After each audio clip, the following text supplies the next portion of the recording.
කියවන්න ඇඟිල්ලක් තියාන හැමෝම පුතේ. කියන්න බලන්න. එක් රූපයට ගැලපෙන හරි ඉංග්‍රීසි වචනය දී ඇති කොටුව තුල ඉංග්‍රීසි අකුරෙන්ම ලියන්න. හරි නේද? පළවෙනි රූපයට අදාළ වචනේ කියන්නේ මොකක්ද කියලා? God. God කියන්නේ කාටද? එළුවට කියන්නේ. එහෙනම් ලියන්න G O A T. ලියන්න පුතේ G O A T. goat. goat කියන්නේ එළුවා. G O A T. මේ කොටු හතරයි තියෙන්නේ වචන හතරයි නේද? දෙවෙනි රූපේ මොකක්ද බලන්න පුතේ? කේතලයක්. කේතලයට ඉංග්‍රීසියෙන් කියන්නේ මොකක්ද? kettle. K capital E double T L E. kettle.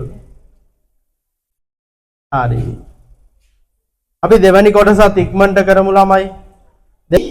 A C O C K.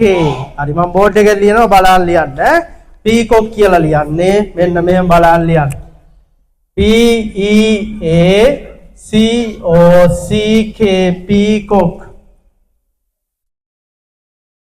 right. ලියා ගන්න පුතාලා බෝඩ් එක බලාගෙන. ඉංග්‍රීසි අකුරෙන්ම ලියන්න. හරි මේ බලන්න පුතේ ඔයාලට රූපෙකුත් තියෙනවා නේද? පළවෙනි රූපේ මොකද්ද තියෙන්නේ පුතාලා?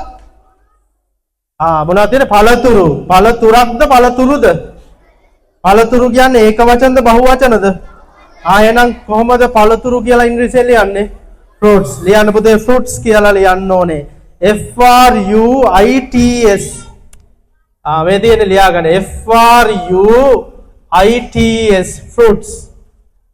F R U I T S fruits. දෙවනි වචනය මොකද්ද? දෙවනි රූපේ මොකද්ද පුතේ? සමනලයක්. සමනලයට ඉංග්‍රීසියෙන් කියන්නේ මොකද්ද? butterfly. butterfly කියලා කොහොමද ලියන්නේ? B U T T E R F L Y. butterfly. butterfly. පැහැදිලිද? right. කොබන්න හරි අය? නියමයි. හරි. ඔන්න බලන්න පුතේ ඊගාව එකට යනවා අපි තුන්වෙනි කොටසට. යනවා කියවන්න පුතාලා හයියෙන් කරමු. ඇඟිල්ලක් තියාන කියවන්නකෝ. ඇඟිල්ලක් තියාන කියන්නේ හැමෝම එක් රූපයට ගැලපෙන ඉංග්‍රීසි වචනය දී ඇති කොටුව තුල ඉංග්‍රීසියෙන්ම ලියන්න. right. පළවෙනි රූපේ කවුද ඉන්නේ? මොකෙද්ද ඉන්නේ? ගොළු බෙල්ලට ඉංග්‍රීසියෙන් කියන්නේ මොකද්ද? snail. මොකද්ද කියන්නේ? අකුරු කියන්න මට S N A I L. snail.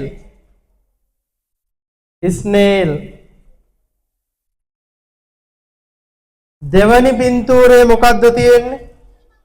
ඉනිමගක්. ඉනිමගට ඉංග්‍රීසියෙන් කියන්නේ මොකද්ද?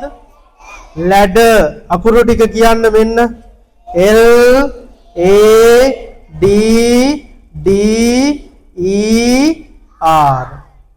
ladder. එහෙනම් good afternoon everybody.